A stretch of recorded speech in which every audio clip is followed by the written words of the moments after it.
assim também são seguidores da doutora Luana, que eu sei, né? Existe muito carinho envolvido aí com o nosso trabalho. E se me permite aqui, eu quero elogiar o trabalho da doutora Luana, né? Que leva tanta informação. Eu sou, a princípio, seguidora e fã, né, da doutora Luana também. É uma honra estar aqui. E eu acredito que, eu sempre digo, nós temos que nos unir em prol do paciente, sabe? Nós temos que levar conhecimento para que os pacientes obtenham o melhor de nós. A gente estuda, a gente pratica, a gente pesquisa para entregar como profissional da saúde, saúde, não comércio, né? Não remédio, não viés. Então, é muito importante essas lives, porque sempre existe uma troca, eu sempre aprendo, inclusive com os pacientes, eu sempre aprendo, e a gente sempre troca informações, né? Então, muito obrigada, doutora Lana, pelo convite, né? Na verdade, a gente já vem conversando, e também pelo seu trabalho, pela sua página, que é uma luz, né? É uma luz, e a luz não se esconde sob o alqueire, né? A gente tem que divulgar aquilo que é bom, porque de ruim já tem tanta fonte de informação que a gente tem que estar fazendo esse trabalho aí de formiguinhas, nós que somos pioneiros e teimosos numa linha que poucos aí ainda estão seguindo, mas no futuro vai melhorar. Ai, que bom, fico muito feliz de ouvir isso. Obrigada, obrigada pelas palavras, pela iniciativa, né, por tudo. A gente está falando aqui essa live. E eu acho que, assim, é muito legal essa troca e, poxa, essa junção do médico e do nutricionista juntos em prol disso. Isso é fundamental, quem ganha é o paciente, né? E com certeza você deve ter vivido o que eu vivi também, de muitas vezes a gente está orientando o paciente de uma forma e aí ele chega e ele acompanha, no seu caso com outro médico, né? No meu caso com uma outra nutri, e que fala que estava tudo errado que a gente falou, que não era para fazer isso, o que direciona o paciente errado, e aí vira em vez de os dois estarem trabalhando juntos numa direção que faça com que o paciente consiga maior saúde, né, de forma mais fluida e se sentir bem nesse processo, às vezes acaba virando uma situação ruim, onde não tem essa, pelo contrário, onde não estão trabalhando em prol comum, né, mas cada um querendo defender o que acredita, e que é o que a gente está vendo, que essa visão mais tradicional, antiga, né, da medicina e da nutrição não consegue os melhores resultados na prática, né? Não. E, inclusive, o que eu sempre digo? A saúde, os profissionais de saúde estão perdendo espaço para pessoas que obtiveram resultados, sendo o seu próprio médico e seu próprio nutricionista, e eles estão perdendo espaço, esses outros profissionais de saúde, por terem ficado presos lá atrás, certo? E não terem atualizado e pesquisado sobre resultados. Por exemplo, se hoje, atualmente, isso não sou eu que estou falando, é a OMS, vivemos uma pandemia de obesidade, uma epidemia de diabetes, algo de errado não está certo, isso por si só já bastaria para que os profissionais de saúde, e quando eu digo saúde não é apenas nutrição e medicina, até fisioterapeutas, eu teria uma live com uma fisioterapeuta em breve, até personal trainer, educador físico, que também é um profissional da saúde, a meu ver, até eles, já bastaria isso para que eles pudessem contestar a base da pirâmide alimentar, que é da década de 70, e mudar aí alguma coisa, né? Então, o que eu quero, assim, a princípio? Primeiro, vou me apresentar para os seguidores da doutora Luana, né? Porque eu estou chegando aí na página da doutora Luana e algumas pessoas não me conhecem.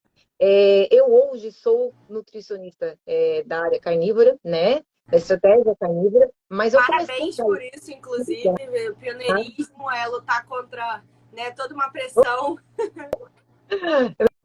E eu comecei na low carb, né, Luana? Como a maioria de nós que acabamos aí nos limpando, desintoxicando e vendo que a maior fonte de nutriente, a maior melhoria para o nosso sistema imunológico, para os nossos tecidos, para os nossos órgãos, para a questão de vitamina, mineral, aminoácido era a carne, e nós fomos migrando, a maioria de nós, né, fomos migrando. Então, o que acontece? Quem sou eu? Eu sou uma pessoa que detesta dieta, para começar. Olha que contrassenso, né? Que contraditório isso, porque eu fui fazer nutrição pela dor. Em 2016 para 2017, eu formada em outra área, concursada em outra área, não tinha nada a ver com nutrição, não era profissional de saúde. Eu comecei a estudar em virtude da minha pequena. Ela foi diagnosticada com uma doença autoimune, né, na sua infância, e essa doença ela tem um cunho metabólico diretamente ligado também à alimentação depois de diagnosticada, principalmente. Embora a causa não seja 100% definida, a diabetes tipo 1, insulino dependente, que é o caso dela, ela vem aí a ter uma resposta muito boa na busca do controle glicêmico através da alimentação. Então, ela não deixa de ser uma doença nutricional, além de ter um cunho genético, né? Não tem cura, não tem causa definida, é uma questão de multifatores, envolvendo também a questão genética, mas não tem tratamento. O que tem é insulina para amenizar, de maneira paliativa, o pior sintoma, que é a hiperglicemia. Diante de um quadro desse, de um filho único, meio que o teu chão se abre e você começa a pensar, nossa, mas eu me alimentei com tudo um pouco, a minha dieta era saudável, minha filha nunca tomou refrigerante, não era de comer bolacha recheada, deixo bem claro isso, a alimentação dela ela era com carboidrato, com fruta, com carnes, com feijão, com arroz, era saudável, né? Porém, era de tudo um pouco. Aquilo que o pediatra mandava, aquilo que a Nutri mandava e tudo mais. Uma vez diagnosticada, lá no hospital, começou na UTI, quando ela foi diagnosticada, porque ela acabou indo para UTI, a gente não sabia o que ela tinha, e ela foi para o posto de saúde, a glicemia estava em quase 400 em jejum, foi encaminhada para o hospital, chegou no hospital, botaram internaram diretamente na UTI, estava em cetoacidose diabética, né? E a gente boiando, não entendendo nada do que estava acontecendo. Ali começou a primeira pesquisa que eu fiz sobre nutrição. Por quê? No quarto, tanto na UTI quanto no quarto, cada vez que a alimentação vinha, eu notava que eles tinham que aplicar muita insulina.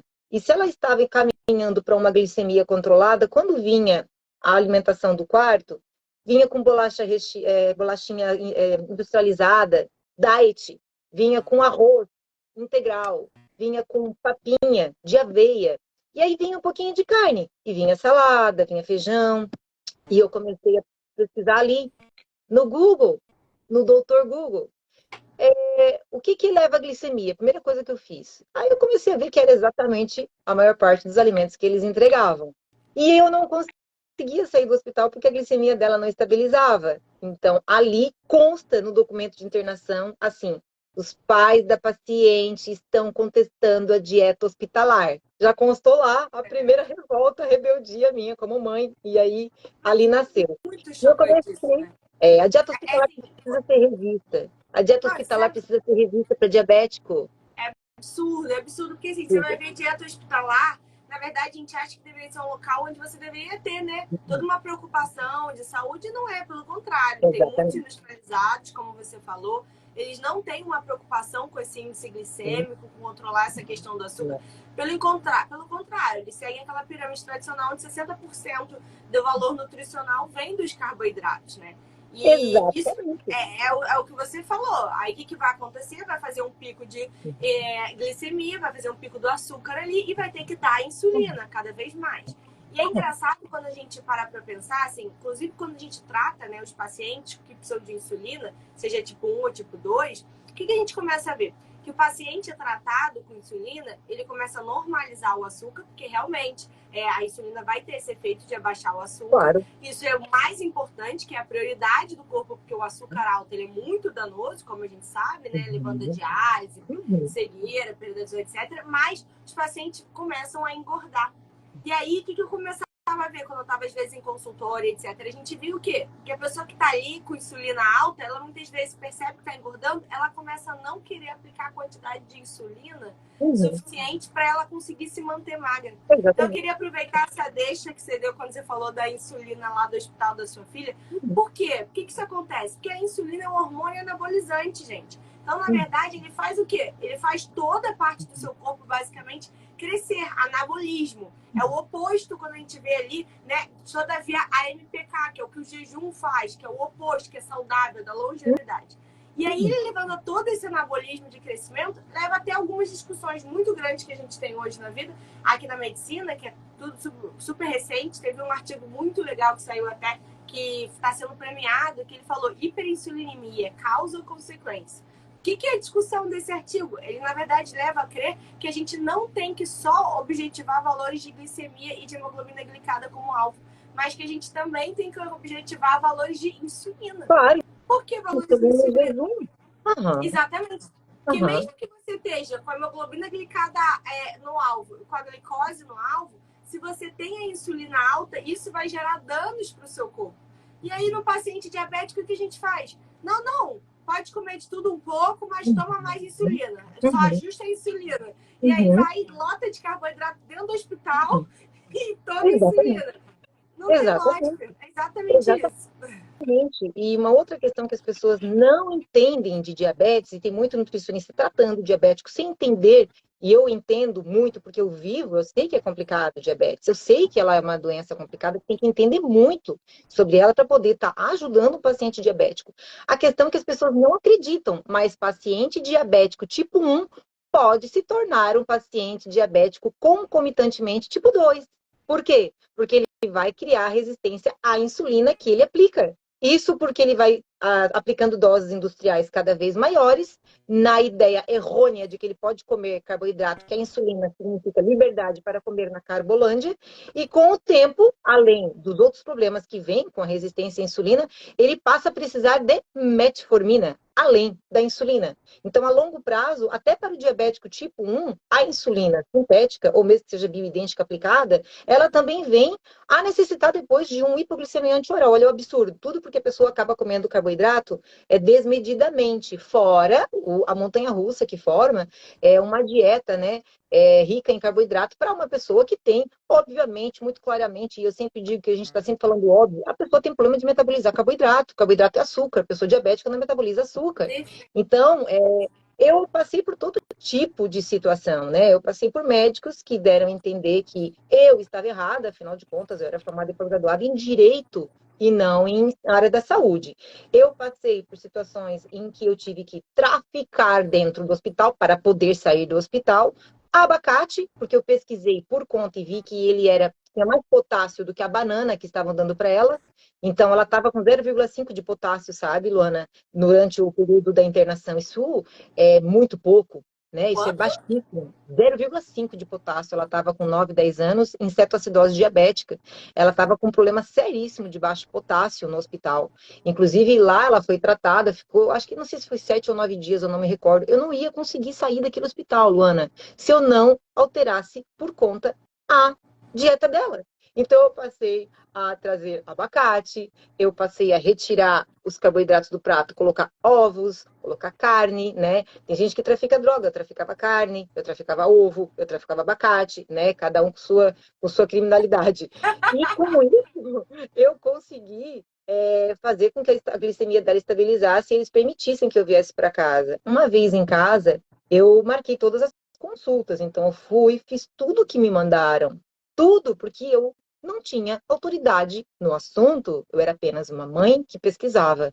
E aí eu fui no médico, o médico disse que ela precisava, que o carboidrato era essencial. Voltei para casa com a prescrição da dieta e da insulinização. Ela tinha vários episódios de hiperglicemia e hipoglicemia com hiperglicemia de rebote, ou seja, minha vida era um inferno.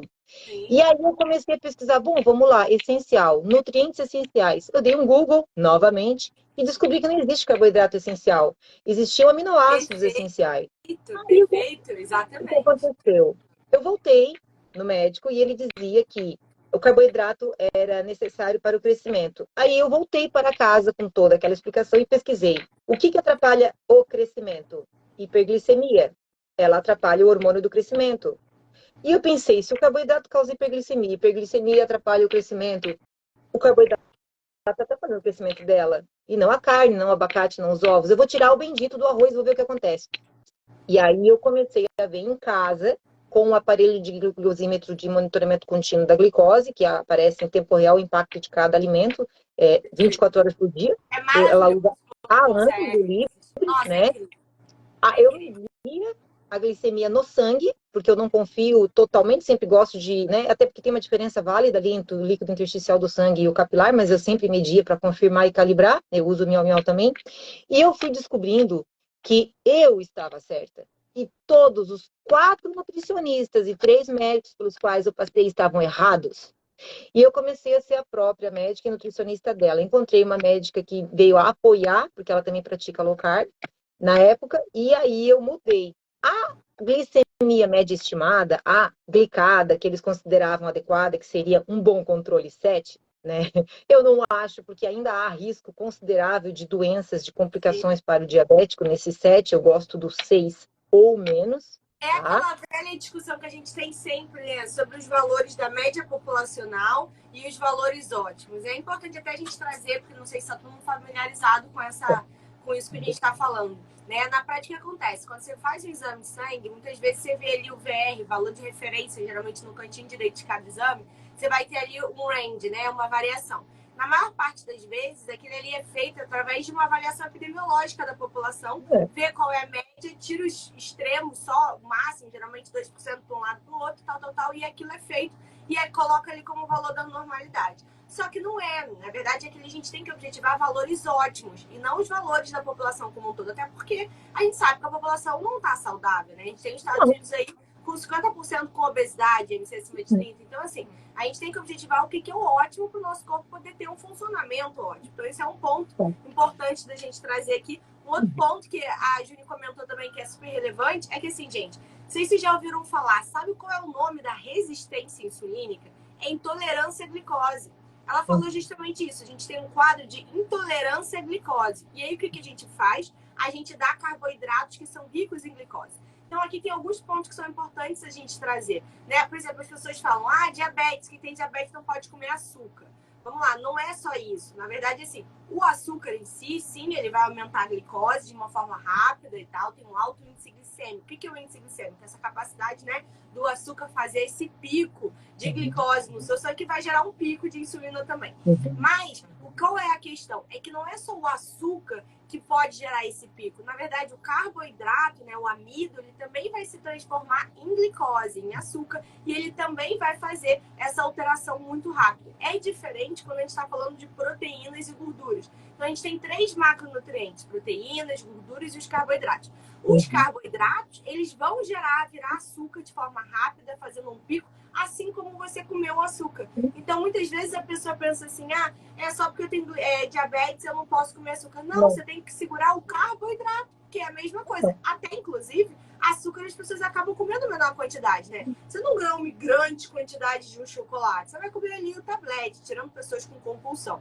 Agora, arroz, batata, aipim, farofa, né? Aquele prato clássico do brasileiro, que é 5 carboidratos que as pessoas pensam que é para encher, para dar energia, porque é mais barato do que a proteína.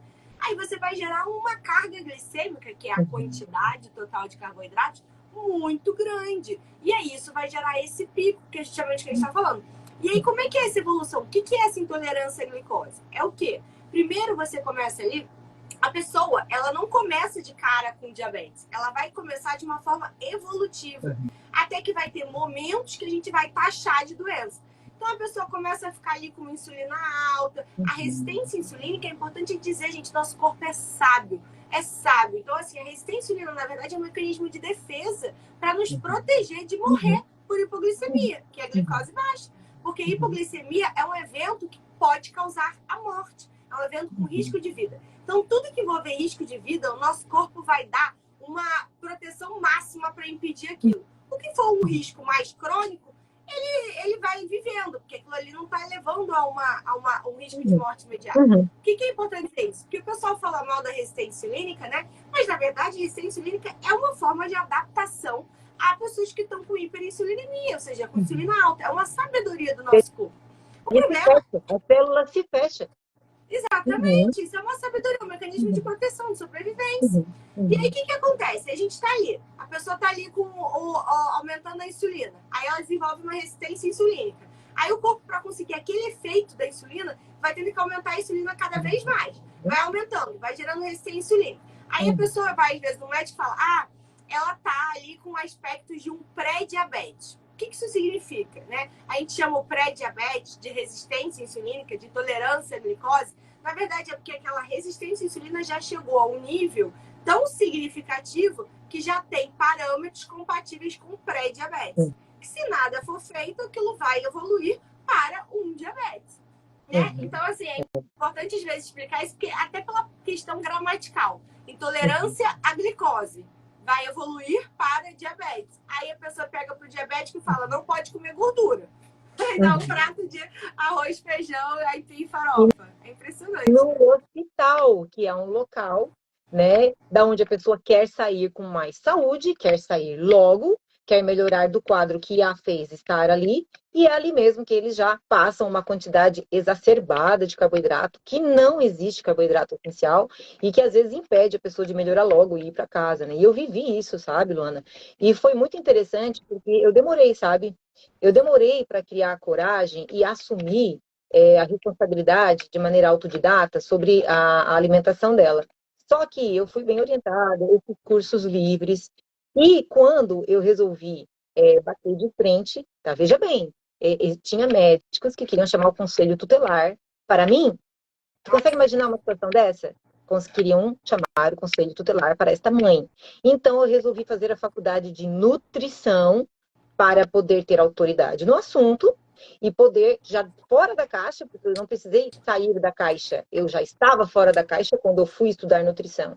E eu aceitei toda aquela pirâmide alimentar goela abaixo para obter meu diploma, sabendo que aquela pirâmide alimentar não serve para todos, né? Eu sempre digo, o carboidrato é um luxo para quem é assim, atleta, malha, corre muito, a pessoa vai conseguir metabolizar. Não é para todos, nesse tipo de estratégia. Existe uma individualização ali, né?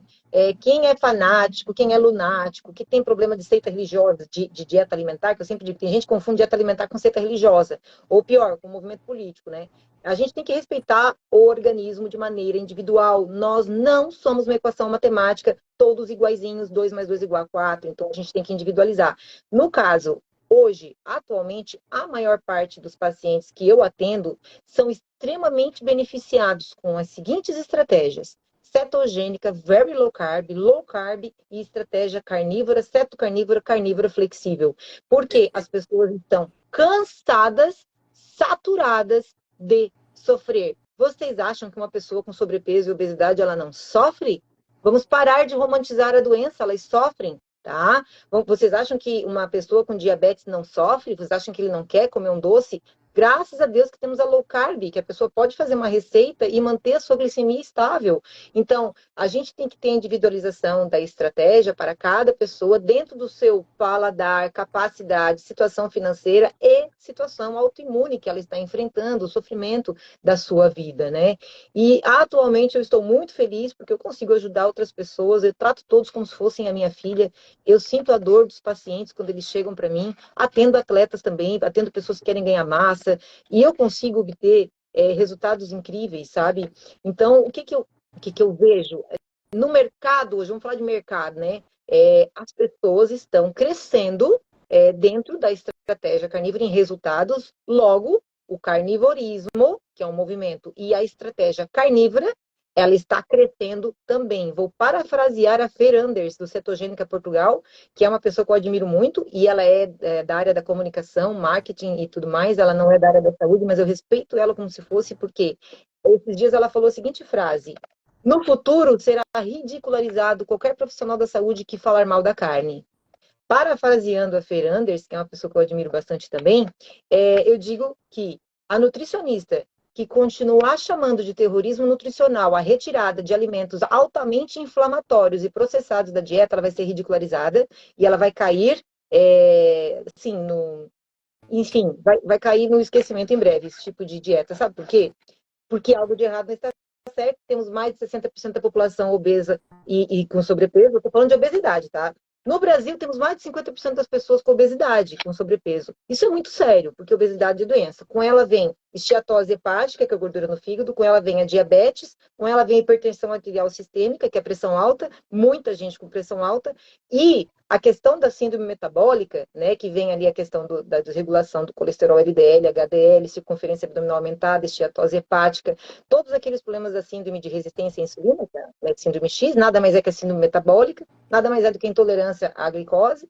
As pessoas estão vindo com uma gama de doenças que estão se resolvendo na estratégia carnívora. Porque quem é que quer passar fome? Levanta a mão quem quer passar fome, exceto nós praticantes de jejum intermitente, que não passamos fome, porque o jejum intermitente não dá fome. Eu sempre digo, jejum não é fome. Jejum é um preparo psicológico para a pessoa que está nutrida, principalmente com carne, onde ela se abstém de refeições para promover a autofagia e ela obtém melhora na compulsão alimentar. É o contrário, ela não gera fome, ela cura de compulsão alimentar. E essas pessoas estão vindo para a estratégia carnívora, para o jejum intermitente, obtendo melhor em todos estes quadros, inclusive em situações de saúde da mulher. E aqui eu faço um parênteses, né, com relação à saúde da mulher. Endometriose, sintomas de climatério, menopausa, TOP, exato, a síndrome do ovário policístico. Imagina, síndrome do ovário policístico, a minha filha tem, né, desde que foi diagnosticada com 12 aninhos de idade, depois da diabetes tipo 1, ela tem isso. E quem não entende, gente, a SOP, síndrome do ovário policístico, ela tem profunda relação com todas essas doenças metabólicas, porque ela tem a resistência insulínica como mecanismo fisiopatológico por trás. Então, muitas vezes as pessoas pensam, não, SOP tem aqueles vários óvulos ali, aquele ovário todo cheio de alteração, né, cheio de folículo e tal, mas é isso. Não, gente. A gente tem que atuar na resistência insulínica. Só que foi tratada por muito tempo erroneamente, né? A galera só dando anticoncepcional, achando que só fazer a menina menstruar a gente estava resolvendo. Na verdade, não estava. Você estava só garantindo uma descamação do endométrio, do útero. É isso que você estava garantindo. Mas você não estava melhorando o resto dos sintomas. Você não estava trabalhando na parte toda de virilização, né? De surtismo, que é a parte aí do suor, das espinhas, da SOP. Não estava conseguindo, de fato, fazer um ciclo hormonal natural, espontâneo, que ela pudesse engravidar depois. Não estava conseguindo fazer, inclusive, a gente tem casos quando a gente pega paciente com síndrome do ovário policístico, coloca em carnívora, a gente vai ver o ultrassom depois, não tem mais nada, ultrassom normal, ela perde critério de síndrome do ovário policístico. Você pega meninas jovens, magras, às vezes com síndrome do ovário policístico, por mais que muitas vezes a SOP se relacione com obesidade, tem muita gente com SOP que é magra. Você vê com insulina de 30. E aí você faz uma carnívora nela, depois você olha a insulina de 3. Isso muda a história da pessoa. As acnes se resolvem, a espinha resolve. E ela achava que aquilo era dela, que fazia parte dela, que aquela quantidade de pelo normal era dela.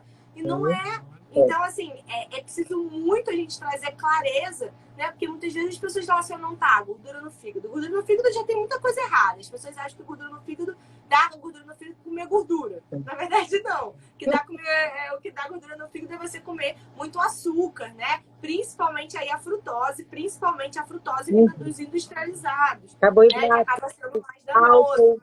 Álcool também, exatamente. Mas existem outras doenças. Você vai ver uma osteoporose, gente. A osteoporose tem franca relação com resistência insulínica. Aí as pessoas pensam, meu Deus, como assim? Sim, se a gente conseguir tratar, vai melhorar. Câncer, os cânceres têm relação com resistência insulínica. Então, a gente, fazendo a pessoa emagrecer, diminuindo a insulina daquela pessoa, a gente previne câncer, vários. Não é só câncer de mama, não, que é o mais classicamente, inúmeros tipos de câncer. E mais, a Rosângela aqui fez um comentário incrível, sábio. Ela falou que ela fazia quimioterapia em uma sala e na sala do lado estavam servindo pão, bolacha, etc. Sendo que as células cancerinas elas se alimentam dessa glicose. Exatamente. Um paciente que está fazendo tratamento para câncer, fazer uma dieta cetogênica salva vidas. É incrível, é comprovado. A gente tem vários trabalhos do jejum também para a importância nos pacientes que estão em tratamento oncológico. Então, assim, a gente tem que entender que, basicamente, assim, as células cancerinas, elas querem glicose e querem glutamina. Então, assim, você tem que fazer um trabalho, um ajuste para diminuir isso para aquelas células, que você vai atrapalhar o crescimento das células. Então, assim, é a gente realmente entender que toda essa questão metabólica está muito ligada. Então, quando você faz um jejum, você está promovendo longevidade, tratando doença e, inclusive, você está prevenindo câncer. Né? Uma gama de doenças. Aí você falou uma frase incrível sobre superalimento. Gente, não existe nenhum superalimento como a carne. Não, que seja não tão completo. Não que seja, a gente, que o nosso corpo é tão feito para digerir. Nada é igual a carne. Mas aí o que eles tentam vender? Que a carne é inflamatória. Aí a gente vai ver trabalhos gigantes sobre a carne. O que a gente conclui? Que eles geralmente colocam junto e misturam a carne com alimentos processados, com alimentos embutidos, com defumados, com fast food. E mesmo assim, muitas vezes não se consegue comprovar isso, essa teoria que é vendida aí, que a carne pode ser inflamatória e gerar câncer. Não é. Eu estava até Outro dia eu dei uma aula numa pós, aí eu fui fazer toda uma pesquisa atualizada de material, o que tinha em relação à gordura saturada, em relação à carne, etc. Eu achei os materiais muito legais, assim. Achei que uma meta-análise, que era do Annals of Clinical, uma revisão, uma meta-análise muito legal, que ela mostrava o quê? Que não existem evidências, tá, de como correlacionar a redução do consumo de carne vermelha gera algum benefício para câncer ou para doença cardíaca. E eles seguiam. E eles falavam aqui, uma outra meta-análise também no mesmo Anal de Medicina Interna, isso de 2019, os dois trabalhos. Mostrava que a carne vermelha ela não consegue ter demonstrado nenhum efeito sobre aumento de câncer, sobre inflamação, mesmo quando a gente correlaciona os dados e põe no mesmo saco carne vermelha e carne processada. Tem gente que assim, está botando no mesmo saco carne processada. Tem que demonstrar que não dá para entender.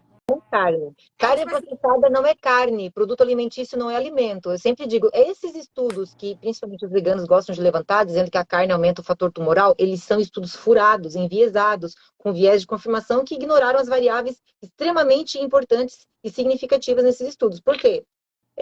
Processado leva glutamato monossódico, açúcar, tem várias linguiças e salames que levam glúten, tá? Eles levam temperos com aditivos químicos, antiumectantes, estabilizantes, tem até com corantes, e alguns têm uma dose alta de açúcar, embora as pessoas não saibam. Vão lá ver, vão dar uma olhadinha. É dificílimo a pessoa encontrar, por exemplo, um peru de Natal sem açúcar, tá? Principalmente porque eles já vêm temperados. E eu sei porque, vocês imaginem a minha situação.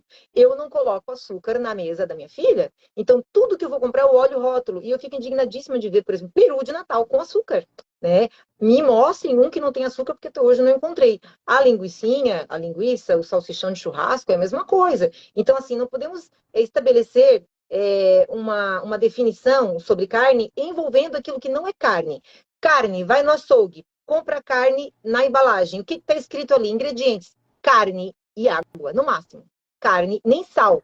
Carne e água. Carne. Isso é carne. A estratégia carnívora ela se baseia em carne, não em produtos processados com carne. Por exemplo, hambúrgueres prontos, que vêm com vários ingredientes que não são carne. Você pode comprar um produto, por exemplo, misturado, por exemplo, hambúrguer, que misturou ali suíno com bovino, carne com carne. Beleza, são carnes diferentes. Agora, carne e produto químico, carne e aditivo químico, carne e trigo, açúcar, glutamato monossódico, não é carne, é produto alimentício com carne, não podemos confundir, né? E assim, ó, depois dessa minha trajetória e em que eu fui para low carb, a minha experiência comigo, com a minha família, com a minha filha, com meu esposo, com a minha mãe, com a low carb, ela é boa. Por exemplo, na low carb eu sentia muito mais compulsão por doces. Tanto que você vai notar que quem segue low carb está sempre fazendo receitinha. E eu tenho um Instagram desse tempo da low carb que se chama Júlia Bética, que Júlia é minha filha, Bética, porque ela era diabética, né? É diabética tipo 1 até hoje, só que com glicemias de não diabético. E 21, porque em 21 descobriram a insulina. Então lá no Instagram, a Júlia Bética 21, vocês vão notar a quantidade de receitas low carb que eu fazia para poder compensar e suprir para ela, né, o fato de eu não dar para ela açúcar e carboidrato. Só que numa estratégia low carb, você acaba ingerindo assim, muita farinha vegetal, farinha de amêndoa, farinha de coco, farinha de psyllium, farinha de linhaça, farinha de inclusive super calóricas, né? Esse sempre é um ponto que eu desenvolvi pedra no rim. Eu desenvolvi pedra no rim. Eu tenho até hoje, são 2 pedras no rim, porque eu me alimentei por muito tempo na low carb e é muito rica em oxalato.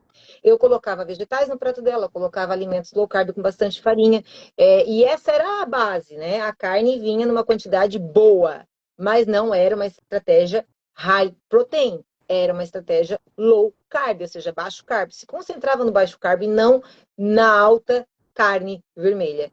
À medida que eu fui vendo que eu ainda estava lutando com a balança. A minha mãe estava com obesidade e não queria fazer low carb. Meu esposo com psoríase extremamente avançada, com partes enormes do corpo em carne viva, com sangramento. Os lençóis sujavam, as fronhas sujavam de sangue, com muita coceira, com um incômodo mesmo que a pomada não resolvia. E ela ainda estava com uma glicada razoável. Eu comecei a testar a estratégia carnívora na família e nos pacientes mais adeptos à carne. E eis que o meu esposo com psoríase, limpou a sua pele. A minha mãe, com 76 anos, emagreceu quase 30 quilos. Ela, viúva, 76 anos, hoje com 78, quase 30 quilos a menos, acabou de casar pela quinta vez. Ou seja, carne é precursora de hormônios até na maior idade, tá? Então, a minha menina baixou a glicada dela, porque ela melhorou também, ela tem SOP, né? Melhorou a pele, o hirsutismo, a acne. E eu comecei a fazer comigo também. Eu tenho 43 anos, ainda não fiz procedimentos estéticos na pele, porque eu tenho agulhofobia, mas eu senti que a minha pele, vou fazer 44 essa semana, a minha pele melhorou horrores. Horrores, mulherada. Botox não substitui uma estratégia alimentar adequada, Gente, tá? colágeno, formação de colágeno, é você conseguir ter Exatamente. níveis bons de zinco, de selênio, né? Você conseguir ter silício, tudo para formação de colágeno, que é fundamental. Você ter aminoácidos, que a gente muitas vezes vê, né? Mesmo pacientes, às vezes, que estão com osteoporose, a gente precisa ter, a gente precisa oferecer para eles o quê? Quantidade de proteína. Quantas pessoas hoje batem meta de proteína? Quem não está fazendo essas estratégias de carnívoro ou low carb é muito difícil bater meta de proteína, porque a pessoa se lota com carboidrato e ela fica o quê? Naquele ciclo do carboidrato, que você fica refém. Vocês já sentiram isso? Que é o quê? Você come carboidrato, aí aumenta a glicemia, aí aumenta a insulina, aí dá um tempinho aquilo ali baixa, aí você gerou, aí vai te dar fome. Aí você fica o quê? Querendo comer de 3 em 3 horas, você quer comer o tempo inteiro. É ótimo para a indústria alimentícia, que você está o tempo inteiro gastando, comprando. Aí quando você pega e faz, por que eu sempre falo do jejum com uma low carb ou com uma carnívora?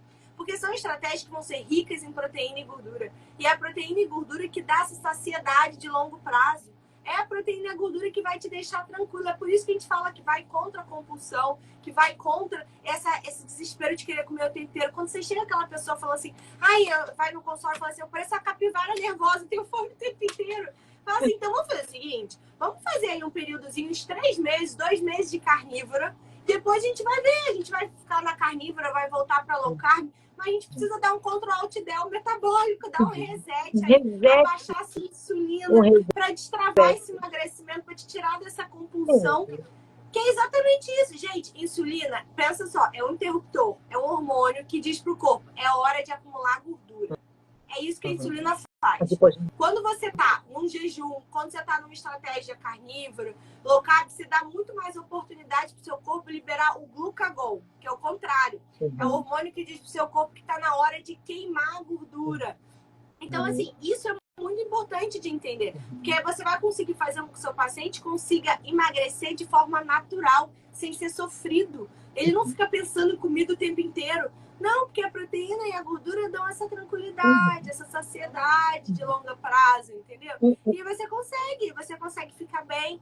E assim, outra coisa muito legal aqui que a Jane trouxe é essa questão da importância de ler o rótulo, gente. A gente tem que ler o rótulo. Comecem a ter esse hábito. Lembre que no rótulo sempre vai aparecer primeiro que vem maior quantidade. Começa a reparar. Tem coisas que a indústria alimentícia é muito inteligente. A gente tem exemplos clássicos, né, do leitinho. Você vê 2 leitinhos que parecem a mesma coisa. Um é produto lácteo e o outro é leite integral. São coisas completamente diferentes. Produto alimentício não é comida. Quando a gente está falando aqui de low carb, de carnívora, a gente está falando de comida de verdade. Então, é low carb de comida de verdade, é carnívora de comida de verdade. Não é você fazer uma carnívora de um bando de hambúrguer industrializado, não é isso. Exatamente. Aí você vai ter todos os malefícios aqui que a gente falou, que produto industrializado gera estresse oxidativo, isso é ruim, isso inflama. Está acima do peso, inclusive, é a melhor forma de você inflamar o seu corpo. Então, sempre quando meus pacientes me perguntam, né, com muita gente falando aí, não, porque eu tô inflamado, doutora, como é que eu faço para desinflamar? Primeira coisa é perder peso. A segunda coisa é a gente abaixar essa sua insulina. Essa primeira estratégia já vai ajudar muito. Aí depois a gente vai tentar pegar, vai otimizar os valores nutricionais, vai tentar botar tudo no alvo. O seu corpo poder usar todos os mecanismos antioxidantes dele. A gente pode dar antioxidante a mais também, etc. Mas é muito isso, né?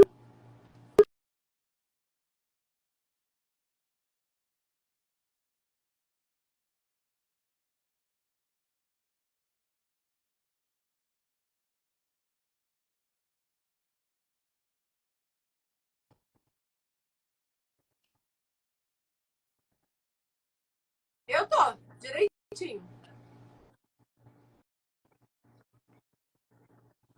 com menos calorias por dia. Então, alguns ainda teimam em passar doce de leite de pré-treino, um bombonzinho por semana, dia do lixo. Só que isso aí não traz nutrição. A pessoa vai passar fome, porque vai ter muita caloria num alimento com caloria vazia que não vai nutrir e não vai suprir a sua fome, vai dar fome em seguida. Aí a pessoa passa uma certa fome, isso sim é restringir, porque a pessoa vai ter fome e não vai poder comer, sendo que na estratégia carnívora ninguém passa fome. E aí a pessoa vai se basear apenas no déficit calórico para emagrecer. Isso vai gerar o quê? Deficiências, muitas vezes, de vitamina, mineral, e vai trazer o reganho, não é? Sim, é quando. Isso, e vai trazer a fome oculta, que é o que a gente vê, gente. A gente vê o quê? O pessoal aí desesperado de fome. Por quê? Porque tá com... o corpo é sábio. Vamos sempre lembrar essa frase. Nosso corpo é sábio. Eu repito isso muitas vezes. Por exemplo, às vezes você vê aquele paciente que não está conseguindo emagrecer, que não está conseguindo engravidar. Aí a gente vai entender, o nosso corpo está tentando salvar a gente. Então, por exemplo, a pessoa não está querendo engravidar, não está conseguindo engravidar, então, às vezes ela tem vários déficits nutricionais que seu corpo entende. Se você não está tendo o suficiente nutriente para você, quem dirá para criar um novo ser? Calma. Vamos primeiro organizar isso aqui. Eu sempre dou parabéns. Eu dou parabéns quando o paciente chega assim, Júnior, eu sou intolerante. Eu não sou celíaco, mas eu sou intolerante ao glúten. Sai, parabéns, que corpo inteligente. Teu corpo é muito inteligente. Teu corpo está dizendo para ti, através de pequenos sinais, não sinais tão graves quanto para o celíaco, que este alimento não serve. Muito bom, nota 10 para ele. Porque nós somos feitos de uma matéria divina e nós somos feitos de proteínas, somos cadeia de aminoácido, nós temos que nos alimentar daquilo do qual somos feitos. Então, porque nós somos onívoros. É claro, Deus é perfeito e não quer que a gente morra de fome numa situação em que a caça correu mais do que a gente e os animais têm o quê? Capacidade de fugir.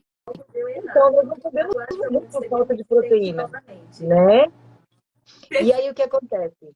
As pessoas não entendem que Deus é um arquiteto perfeito do universo, nos fez onívoros para que não precisemos morrer de fome na falta da carne, possamos sobreviver como os ancestrais sobreviveram. O Homo sapiens. Vamos falar do passado. Aonde começou a dieta carnívora? Não foi agora, meu filho, igual a agricultura que tem 10 mil anos. Foi desde o início da espécie humana. Nós somos feitos para digerir muito melhor a carne do que os vegetais. E tem gente que não está preparado para esta conversa. Sugiro que leiam, que estudem, que pesquisem. Tem muitos livros sobre isso. Da mesma forma, o jejum intermitente. Não é fome, é prática milenar. Vai no Amazon, clica. Jejum, 1.500 obras. Pelo amor de Deus, Nutris, estudem. Então, assim, eu falo isso porque eu estudei com a Flávia Trajanos, nós fizemos faculdade juntas. A Flávia Trajanos é a dona do domínio Jejum Intermitente, que tem mais de 1 milhão de seguidores. Nós fizemos a mesma faculdade, nos formamos na mesma faculdade. E eu sei o quanto ela foi alvo até se formar e ter o diploma, assim como eu, por causa daquilo que ela falava, que ia contra, né? Hoje, o jejum é muito reconhecido, mas quando ela começou, ela apanhou demais. A mesma coisa acontece com o carnivorismo, que já não está mais apanhando, porque quem é que nos defende? Os pacientes, o consultório, os exames. É o resultado. É o resultado. A verdade é essa, é o resultado. E daqui a pouco vai ter muito mais trabalho defendendo, né, a dieta carnívora, como já existe para a dieta low carb. Na dieta low carb a gente tem. A gente tem artigos de revisão do New England Journal of Medicine, que é o jornal científico mais relevante do meio médico, defendendo já o low carb. E em breve vai ter para carnívora, porque é algo novo, gente. Demora tempo até você fazer esses estudos. E além disso, também são estratégias que não têm um interesse comercial, né? Quem vai ganhar dinheiro com isso? Então, assim, depende do financiamento, um financiamento mais complicado, porque você não tem esse retorno, né? Então, isso acaba sendo uma questão importante. A gente estava aqui falando sobre essa questão das deficiências nutricionais. O que a gente vê, por exemplo, na grávida ou na pessoa, às vezes, que tem uma anemia? Vocês já ouviram falar sobre isso?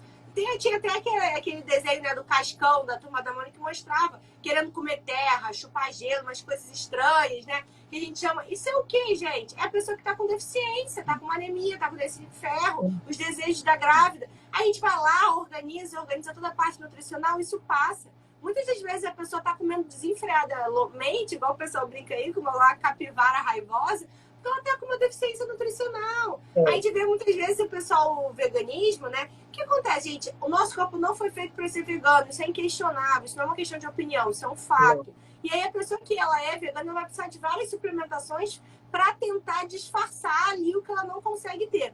E aí, muitas vezes, a pessoa vegana ainda acaba indo porque a gente chama da carbolândia. Que ela vai para um bando de industrializado, um bando de produto alimentício para tentar disfarçar a carne. Entendeu? Sim. Quando é menos mal, quando ela, pelo menos no veganismo, vai para um plant-based e faz uma suplementação específica. É menos mal, se você quer ser vegano. Agora, assim, é uma estratégia que o seu corpo não está adaptado para isso. Não foi feito. E agora eles estão querendo criar as carnes de laboratório aí, que a gente nem sabe qual vai ser esse resultado. É muita estratégia para a indústria ganhar dinheiro, para ter muita complexidade, quando o básico está lá. O básico, você pega uma carne e joga na frigideira. Eu vou resumir em uma frase. Carne esvazia consultório médico. Carne esvazia consultório médico. As pessoas vão passar aí nos médicos para seus problemas autoimunes, por exemplo, o hipotireoidismo, manter a dose, a questão da gravidez, a questão de outras doenças que existem de cunho genético, para prevenir doenças, para fazer exames de rotina. Porém, a carne não esvazia consultório, porque olha a quantidade de paciente que conseguiu desmamar junto ao seu médico o seu remédio para pressão alta, a sua questão toda de manipulados para esteatose hepática, tá? Que a carne veio e o jejum veio e a pessoa se curou. O manipulado não fez em 6 meses, eu consigo em 3, com a estratégia carnívora. A pessoa com diabetes, o que é a insulina? A insulina é uma fonte de dinheiro para o resto da vida, né? Para as farmácias, para a indústria farmacêutica. E a insulina é vida, graças a Deus que conseguiram inventar e sintetizar a insulina. Porém, as doses só aumentam. O que se ensina nesses congressos aí que são feitos, patrocinados pelos que fazem bomba de insulina e insulina, né?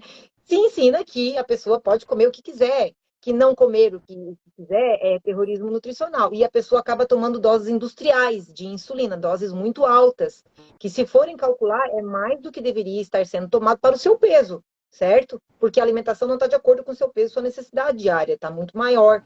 E aí isso gera uma big pharma, né? Isso gera um problema grande. Quem é que vai patrocinar um estudo para obter a cura de uma doença como a diabetes? E o diabético é um cliente para a vida inteira. Temos esse problema com relação aos estudos e a busca da cura. Então, o que a gente faz?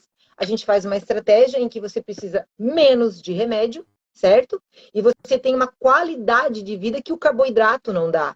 Porém, tem que saber fazer. Eu sempre digo, por mais que a pessoa pense que a estratégia carnívora é se largar comendo carne, acha que é fácil, nem tudo que é fácil é simples. Tá? Eu sei que eu faço uma estratégia carnívora onde a pessoa recebe uma dieta com mais de 40 páginas e ela pensa assim, ó, uau, eu achei que era só comer carne. Não é. Você tem que tomar muito cuidado para não ter a questão da gripe, low carb, controle de colesterol com fitoesteróis eu faço. Você não precisa fazer uma carnívora estrita e depois não ter adesão e acabar caindo na carbolândia. Eu faço uma estratégia baseada por exemplo, as mulheres, elas sentem vontade de doce, sentem vontade de fruta. Eu escolho as frutas ricas em antioxidantes e ricas em gorduras saudáveis, né?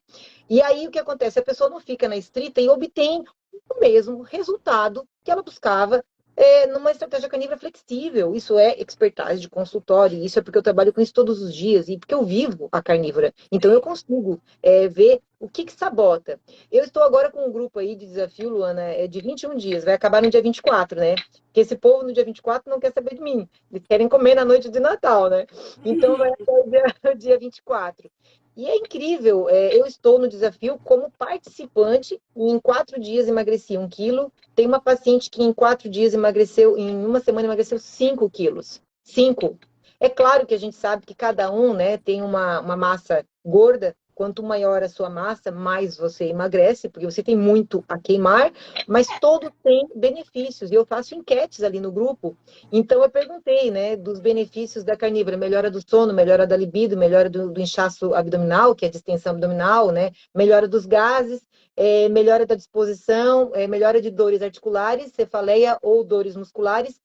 Todos melhoraram de tudo um pouco. Isso é incrível. Quem que consegue isso numa estratégia com 4 dias? Foi a minha enquete.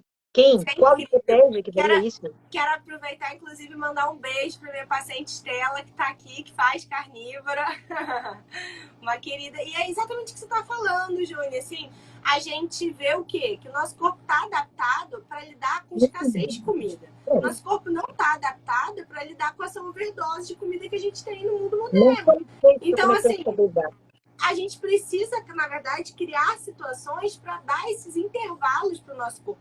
Quem não conhece o que é autofagia, a autofagia é justamente isso, é o quê? Quando você tem intervalos suficientes de jejum, né, de períodos, porque mais pessoas não param para pensar, mas a digestão é um mecanismo muito complexo, exige muito do nosso corpo fazer a digestão, organizar isso tudo. Então, o nosso corpo precisa de períodos sem estar se alimentando para poder acionar vias que vão fazer realmente toda a manutenção das nossas células. E, gente, é igual uma fábrica. A fábrica está ali produzindo.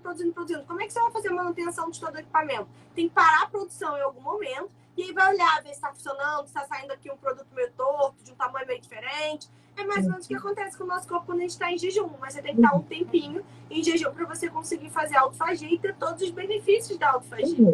E a carnívora é maravilhosa. Então, assim, quando a gente associa algumas estratégias, eu gosto muito de fazer isso, ou uma cetogênica ou uma carnívora por um período, e depois a pessoa avaliar. E aí ela pode seguir em outras estratégias um pouco mais flexíveis, variações da carnívora, como a Juni comentou, né? Estratégias que vão fazer o quê? Com que ela se mantenha ali, mas baixa, mantendo a sua insulina baixa, mantendo todos os benefícios, porque para pensar. Quando você está fazendo essa estratégia, você naturalmente está ficando sem açúcar. Você naturalmente está ficando sem glúten.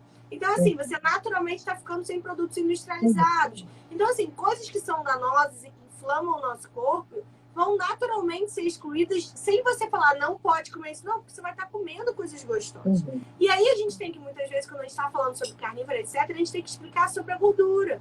Sobre o quanto a gordura ela foi demonizada e não é isso tudo. Na verdade, a gente vai ter que fazer todo um acompanhamento, porque existem alguns pacientes que vão ter uma maior dificuldade de lidar com o colesterol. Então, existem alguns pacientes que a gente vai ter que fazer ajustes. A gente vai ter que fazer prescrições, né, de medicações, de ativos ali para melhorar o colesterol. Tem alguns pacientes que a gente vai ter que fazer ajustes na dieta. Tem outros pacientes que a gente vai ter que fazer um rastreio cardiovascular para entender se a pessoa já tem uma placa de ateroma ou não, para ver se a gente vai ter que fazer outras estratégias que não tem a ver nem com colesterol, não, tem a ver com a placa de ateroma. Então, assim, é por isso que, assim, carnívora, ela envolve muita saúde, muita melhora, você precisar de menos medicação, você precisar de menos suplementação, mas isso não significa que é algo que você, vai fazer sozinha, isso aí, acabou. Não, tem uma ciência por trás, tem uma orientação, como a gente estava falando, né? Como eu tenho, muitos pacientes acabam me procurando justamente por isso, porque estão com questões em relação a quero conseguir fazer a carnívora, como é que eu faço? Quero suplementar junto, tô com muita fome, meu colesterol subiu com a carnívora, tá dentro do normal, não tá? O que eu faço? Então, assim, tem uma variação, né, de situações que acabam vindo juntos. Muitos pacientes, às vezes, têm hipotiroidismo, tem Hashimoto, e é uma questão que já faz o colesterol subir mais. Então, assim, uma pessoa com Hashimoto que faz carnívoro, ela vai ter muito mais chance de ter benefício, porque a doença autoimune é super beneficiada pela carnívora, mas a gente vai ter que ficar muito mais alerta com o colesterol, porque tende a subir mais. Pega o Hashimoto que está no momento de maior atividade, a gente vai ter que diminuir aquele Hashimoto de atividade, avaliar se tem uma indicação de associar um T3 junto com o T4, que é o hormônio a forma ativa, né? O T4 é a forma que muitas vezes é prescrita aí, como levotiroxina por ano. O T3 é a forma ativa, que realmente funciona ali no seu corpo, que já está ativo, que não depende de algumas questões que, às vezes, em situações como estresse e tal, podem atrapalhar essa conversão. Então, assim, tem muitas questões que são meio que personalizáveis, né? Que não dá pra gente falar no geral. Muito. Eu tive pacientes com questões de ácido úrico que chegaram com ácido úrico alto, né? Então, eu orientei, porque sempre digo, a melhor coisa que tem é uma equipe multidisciplinar, quando a gente consegue unir, né, a nutrição e a medicina clínica. Então, eu orientei ele, né, e depois a gente foi acompanhando mês a mês esse exame de ácido úrico. É normal aumentar no primeiro mês de carnívoro e depois ele estabiliza, depois ele diminui. E foi o que aconteceu com ele. A mesma coisa acontece com a ferritina, né, a gente sabe muito bem as funções do corpo, quando a pessoa tem ferritina alta, é um outro olhar que se deve ter sobre essa ferritina, né, a mesma coisa que a gente faz com relação ao olhar sobre o colesterol. Existem muitos mitos sobre o colesterol. E com relação às gorduras, é bem interessante isso, porque eu não consigo aceitar ainda uma pessoa dizer que a gordura saturada, por exemplo, da carne, ela vem a aumentar o fator de risco para doença cardiovascular. Repito aqui, isso aí caiu por terra lá atrás com o estudo de Framingham, que baseado na conclusão do estudo de Framingham, que foi o maior estudo epidemiológico com relação a esse assunto, foram feitos mais milhares de estudos, né, que comprovaram que não está relacionado o aumento do LDL com o fator de risco para doença cardiovascular. Existe um livro aí, anotem, por favor, Rompendo o Paradigma das Gorduras Saturadas, né? Este livro traz todos os estudos sobre essa questão, incluindo também o estudo de Framingham. Tem mais de 300 referências de estudos ali, pelo amor de Deus, não tem como provar que gordura saturada aumenta o fator de risco para doença cardiovascular. É fácil falar, o problema está em provar, porque o que foi provado é o contrário, né? E alguns estudos que escolheram as suas variáveis e quiseram concluir, né, acabaram sendo aí combatidos e colocados por terra com os estudos mais sérios feitos sobre o assunto, né? Isso começou lá, depois de 1970, a estudar sobre isso, e os estudos não pararam, e nenhum deles concluiu diferente. A gordura saturada não aumenta o fator de risco para doença cardiovascular. Inclusive, uma das conclusões do estudo de Framingham é que as pessoas com colesterol mais alto tinham uma longevidade e uma composição corporal e uma disposição melhoradas. Essa conclusão está por escrito e ela foi escrita, está nos anais de medicina registrada pelo diretor do projeto Framingham. Então, assim, eu não consigo mais... eu fico assim um pouco chateada até porque atesta uma certa burrice de um profissional dizer que gordura da carne faz mal. Vai estudar. A gordura da carne vai fazer mal, sabe quando, Lu? Quando a pessoa come a farofa, o pão de alho, o refrigerante, a caipirinha, o arroz, e aí ela vai com a sobremesa de mousse e ela vai com a sobremesa de pudim, junto com o churrasco. Aí, Ou seja, ela está comendo a gordura com o açúcar e o muito carboidrato. bom, muito bom, muito bom. E o churrasco faz mal, porque não é churrasco de carne, é churrasco de festa. A festa é o problema, não o churrasco em si. Então as pessoas têm que ter assim esse olhar autodidata, começar a contestar aí as guidelines, as diretrizes que estão adoecendo a população, a alimentação ocidental rica em carboidratos e passar a não acreditar em mim, não acreditar na doutora Luana e pagar para ver. Me diz qual é o malefício de uma pessoa aumentar a sua ingestão de carne por 30 dias e se alimentar de carne, água e sal por 30 dias. Não vai ter malefícios, desde que a carne tenha a certa gordura ali. Agora, experimenta se alimentar de água, sal e pão. Vai dar ruim. Experimenta se alimentar de água, sal e gelatina. Vai dar ruim. Experimenta se alimentar de água, sal e um pudim. Vai dar ruim. A água, sal e alface, vai dar ruim. Mas experimenta água, sal integral, iodado de preferência, questão da função da tireoide, sem aditivo químico. E aí, vai lá e come carne com a sua capinha de gordura natural, a carne mesmo, com a gordura, nunca carne seca. A pessoa vai obter uma melhora absurda, absurda em 30 dias. E é impressionante. E é impressionante que essa questão da gordura saturada já tem bastante tempo, que já tem trabalhos muito relevantes, né? Eu sempre digo assim, no meio médico, eu diria que assim, a gente tem 3 revistas mais importantes, assim, que é o New England Journal of Medicine, é o Lancet e o JAMA. Cara, saiu um trabalho gigantesco no Lancet de 2017 falando gordura saturada não aumenta risco de você ter um infarto. Então, assim, é impressionante. Agora, eles saíram também mostrando que alto consumo de carboidrato, sim. E é impressionante. E sem contar que, se você comparar alguém que tem uma circunferência abdominal aumentada, né? A gente vai ver os trabalhos que eles mostram que sim, o low carb, a carnívora, elas conseguem abaixar e a pessoa conseguir emagrecer mais rápido. Pode gerar um aumento do colesterol no início, que na maior parte das vezes tende a se normalizar depois de 3 meses, mas que essas pessoas vão ter ganhos para a saúde que vão além da perda de peso. Então, se a pessoa conseguir perder o mesmo peso, né? Essa é a revisão do New England Journal of Medicine de low carb fala. Se a pessoa conseguir perder o mesmo peso com uma low carb ou com uma outra estratégia rica em carboidrato, ou seja, ela, tadinha, ela já sofreu muito mais na estratégia de carboidrato para perder o mesmo peso. Mesmo assim, ela tem melhores avaliações de saúde numa estratégia como low carb. Por quê? Porque, na verdade, ela vai melhorar mais o colesterol e ela vai conseguir abaixar mais o triglicerídeo, vai conseguir subir mais o HDL, vai conseguir, né, interferir muito mais no risco cardiovascular dela. Isso é impressionante, isso é surpreendente. O próprio ácido úrico, que muitas vezes realmente pode aumentar nessa questão da carnívora inicial, mas o ácido úrico também tem muita relação com resistência insulínica, com a pessoa estar inflamada, etc. Né? No longo prazo a gente tende a conseguir diminuir mesmo. Então, assim... Alimentos processados aumentam o ácido úrico. A pessoa que se alimenta de carne, ela diminui muito o seu consumo de processados. Ela não vai mais comer mortadela, não vai mais comer presunto, não vai mais comer salame, ela não vai ficar se empanturrando de um monte de produto que está lá na gôndola do mercado, que não é para a saúde humana. Ela vai estar saciada, vai promover uma capacidade maior de pular refeições de maneira saudável, fazer um jejum intermitente, por menor que seja, e ela vai conseguir diminuir o seu ácido úrico. A grande questão é que a maior parte das pessoas que eu atendo que tem ácido úrico aumentado estão acima do peso. Quando elas começam a quebrar a gordura do seu corpo por um processo natural na carnívora, que a pessoa acaba consumindo a própria gordura em virtude da cetose, né? Porque a carnívora bem feita aumenta a sua produção de corpos cetônicos, é normal. Exato, a gasolina azul do cérebro.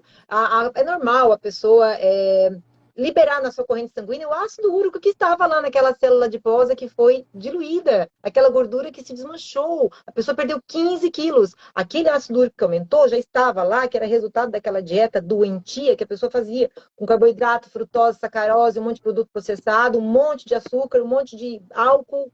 Tá? Os homens bebem cerveja e tem aumentado ali o seu ácido úrico. E aí eles acham que foi a carne do churrasco que fez isso. Eu sempre digo para eles, esqueçam a cerveja por 30 dias, façam a carnívora e depois a gente conversa. Então, assim, a obesidade nada mais é que um estado crônico de inflamação.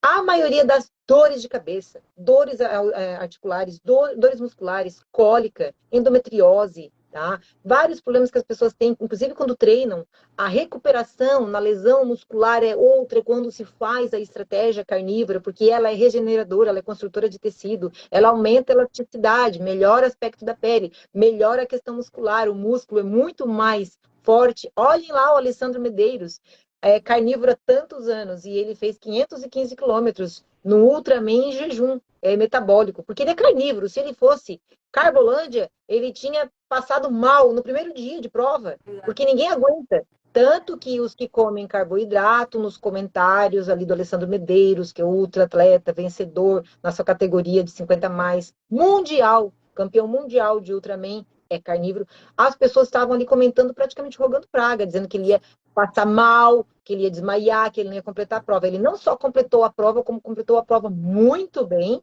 e se tornou campeão mundial na faixa 50 mais de Ultraman. Ele humilhou, ele pisou com uma bota na cara dos Carbolândia, dizendo que a gente precisa de carboidrato para viver. A gente não precisa de carboidrato para viver e ter energia. Nós podemos comer carboidrato, nós podemos comer vegetais, mas devemos, repitam comigo, devemos comer nenhum carne. Carboidrato é essencial, é exatamente isso, nenhum carboidrato é essencial. Não. A Estela, minha paciente, comentou aqui justamente que ela, depois que entrou na carnívora, parou de ter enxaqueca. É isso, aí que tem outra paciente que tinha comentado que ela conseguiu engravidar. Não foi só a carnívora, mas carnívora com suplementação. Ela tinha SOP, endometriose. É assim, é isso, gente. A gente vai organizando a casinha, organizando as coisas. Assim, na verdade, você melhora a sua saúde e consegue emagrecer e consegue engravidar. E é isso, é uma consequência, na verdade. A gente tem muito erro, né? Muitas vezes as pessoas consideram que a obesidade ela é uma doença, na verdade, que a pessoa está acima do peso. Mas não, a obesidade é uma doença inflamatória que tem ganho de peso, assim como a pneumonia. A pneumonia, ela não pode ser resumida à tosse. A tosse tá para pneumonia, assim como o ganho de peso tá para obesidade. É a mesma coisa. Não adianta eu ficar só intervindo na tosse da pneumonia. Eu tenho que intervir no mecanismo fisiopatológico, na infecção. É a mesma coisa da obesidade. Eu não posso intervir só naquele ganho de peso, só querendo fazer déficit calórico. Eu tenho que intervir no todo o descontrole metabólico e inflamatório que está acontecendo na obesidade. E para isso, qual é o cerne disso tudo? A gente tem que atuar no estresse oxidativo e a gente tem que atuar na insulina. Senão, como é que a gente vai conseguir emagrecer essa pessoa? Tem que ser baixa, Luana, para a maior parte das doenças.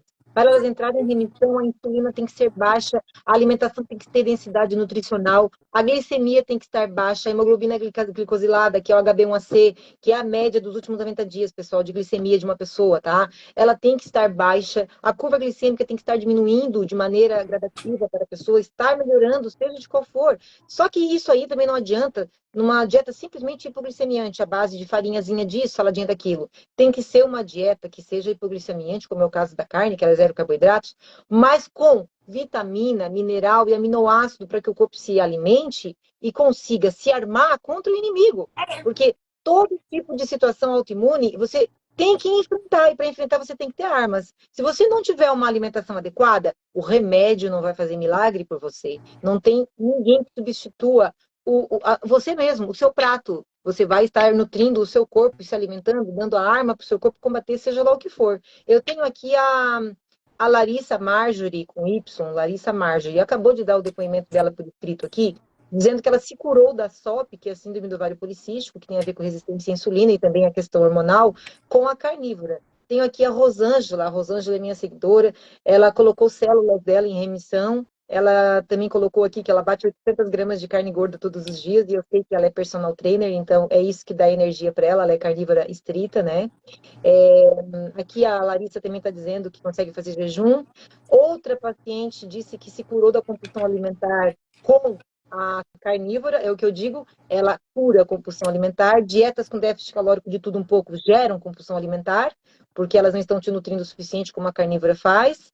E, enfim, aqui uma infinidade de pessoas reais, né, que estão aqui dando a sua versão dos fatos. Porque o que eu acredito, doutora Luana?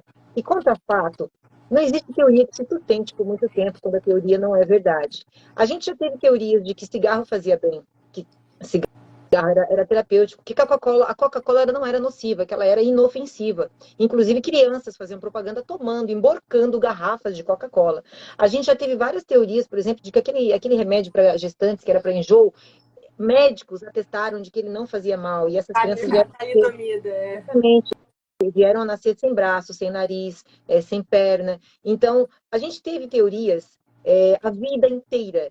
E a verdade sempre vem à tona. Então, já não se sustenta mais uma pirâmide alimentar baseada em óleos refinados, farináceos, carboidratos. Não se sustenta mais porque nós estamos vendo o estrago que essa pirâmide alimentar fez e estamos vendo a globalização da informação trazendo para a população a verdade e profissionais sendo corajosos a ponto de bater no peito e dizendo assim: eu contrario essa diretriz, eu aplico isso no consultório e estão aqui os meus casos para provar e a minha vida para provar, porque muitos, na verdade, seguem. Foram os pacientes 01, né? Eu sempre digo, a paciente 01, em casa, foi a minha filha.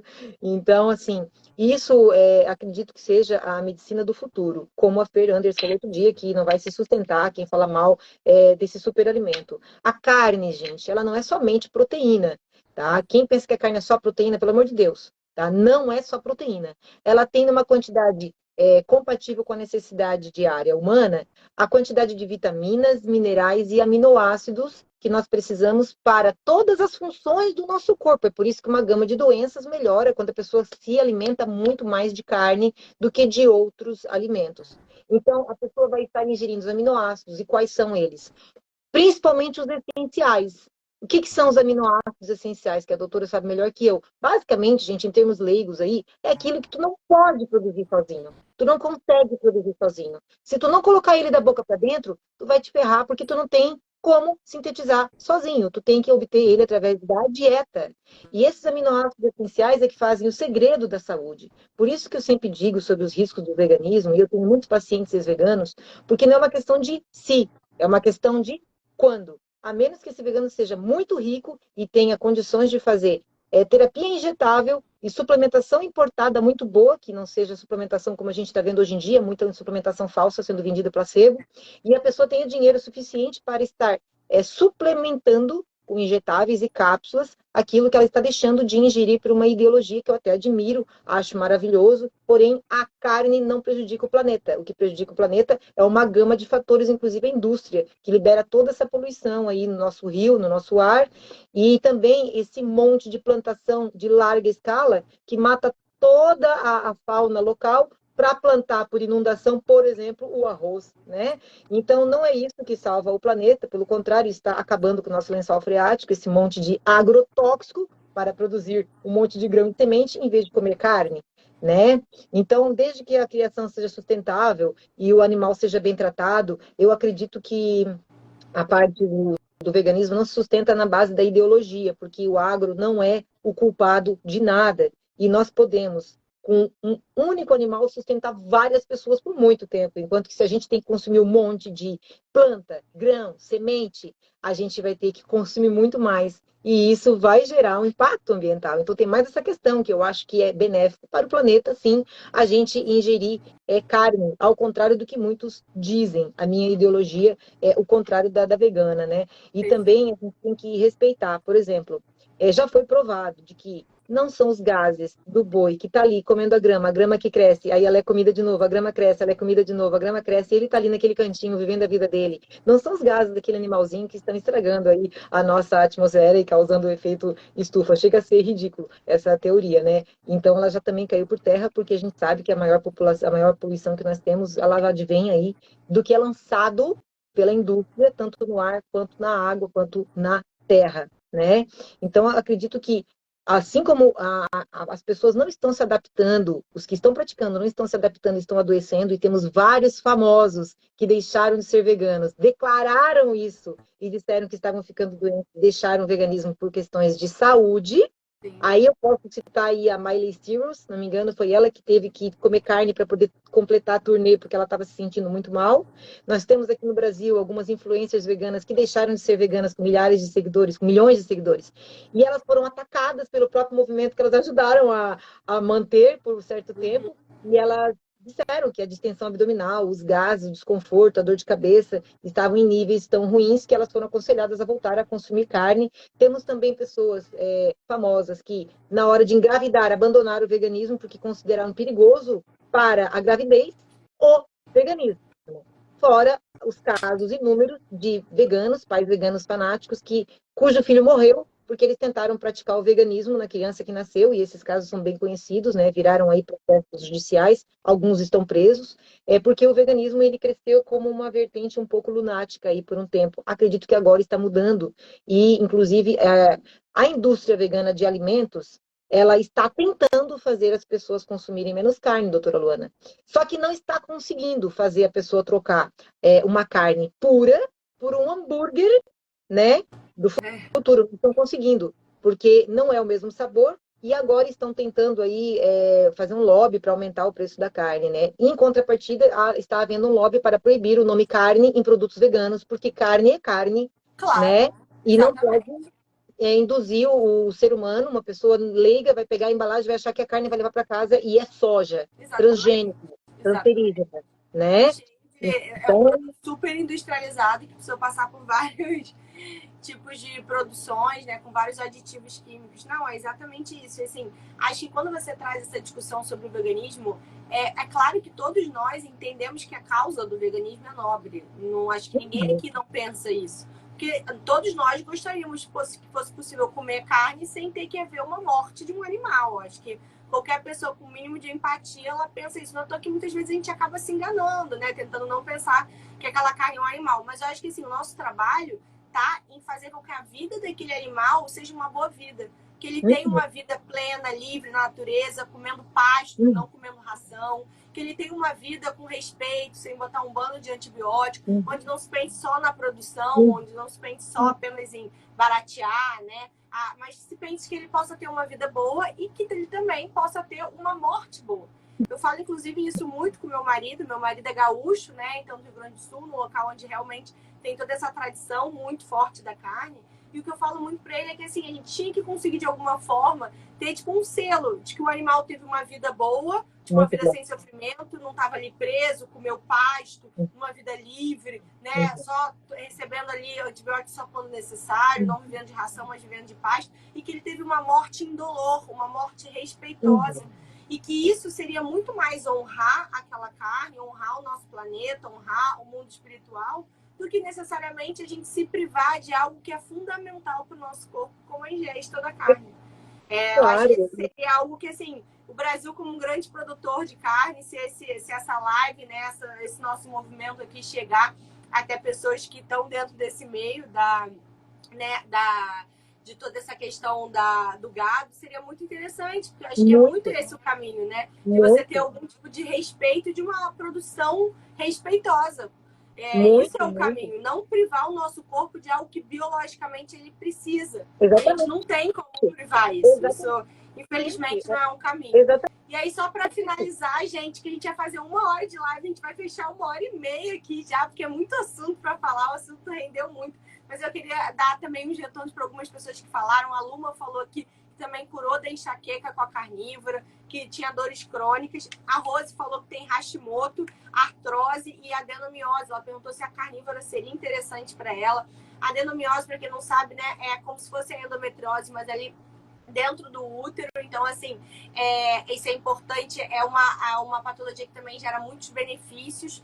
Assim como a endometriose, ela tem um aspecto imunológico muito grande, embora não seja uma doença autoimune, tem um aspecto imunológico muito grande. Então, essa questão de você oferecer carnívoros com uma suplementação adequada é muito interessante. O Hashimoto como uma doença autoimune é muito interessante você fazer carnívoro, você fazer toda uma suplementação, níveis de vitamina D mais altos, então tudo isso vai gerar vários benefícios. E a artrose, né? Quando a gente fala artrose, é o quê? Tem uma inflamação ali na articulação, né? A gente está falando de uma osteoartrite. Então, assim, a artrose é uma inflamação. Como aqui outras pessoas comentaram, essas dores crônicas, etc., elas melhoram quando você, de fato, desinflama o seu corpo, quando você melhora esse estresse oxidativo e muitas vezes também quando você perde peso, também vai melhorar a artrose dependendo de onde ela é. E assim... Opa, acho que cortou. Tá ouvindo? Pronto, agora voltou. Que eu vi você movimentando a boca, mas eu não conseguia te ouvir. Com certeza. A Luma é minha paciente, né? E várias pacientes minhas acompanharam aqui a live e todas elas melhoraram de muitas situações. Muitas mesmo. A gente tem sempre que lembrar que, assim como o animal, o boi, o ruminante, não merece uma morte dolorosa, tanto que eles não têm, né? Eles sofrem ali um tiro único de pistola de ar e ali eles já caem, já são abatidos e eles são aproveitados do focinho até a cauda, né? Muitas pessoas se beneficiam daquela vida que Deus criou, que é uma vida, né, que merece respeito. Eu também não quero que as pessoas sejam mutiladas parte por diabetes. Eu não quero que elas tenham parte do seu corpo apodrecendo em um câncer. Eu não quero que as pessoas tenham a sua barriga inchada, inflamada, com síndrome de colite, úlcera, problemas de síndrome de Crohn, intestino irritável. Intestino irritável, exatamente. Eu não sou veterinária, eu sou nutricionista, então acredito que quando a criação do animal é feita com critérios de humanidade, nós estamos aqui fazendo uma caridade para o ser humano, trazendo informação de verdade sobre comida de verdade, alimento de verdade, que nós verdadeiramente somos feitos para digerir. E todas as melhoras que existem, elas não são aqui inventadas. É só analisar todos os comentários embaixo de qualquer post sobre a estratégia carnívora. Ninguém que segue fala mal, só fala mal quem não tentou. Então, eu sempre digo, não acredite na doutora Luana, não acredite em mim, pague para ver, faça 30 dias de uma estratégia acompanhada para não cometer os erros básicos que sabotam, né, uma estratégia carnívora e tente comprovar que você está certo dizendo que não vai fazer bem. E aí você vai ver que você vai cair por terra todas as suas teorias, né? Por isso que eu tenho pacientes veganos que, graças a Deus, estão sendo acompanhados por mim, melhorando. O que uma paciente falou para mim outro dia? Juni, mentiram para mim. E eu ensinei a minha filha a ser vegana. E agora eu não consigo tirar ela do veganismo, porque ela considera que o veganismo é o ideal em virtude de ideologia. E ela está caminhando para o mesmo caminho que eu fui.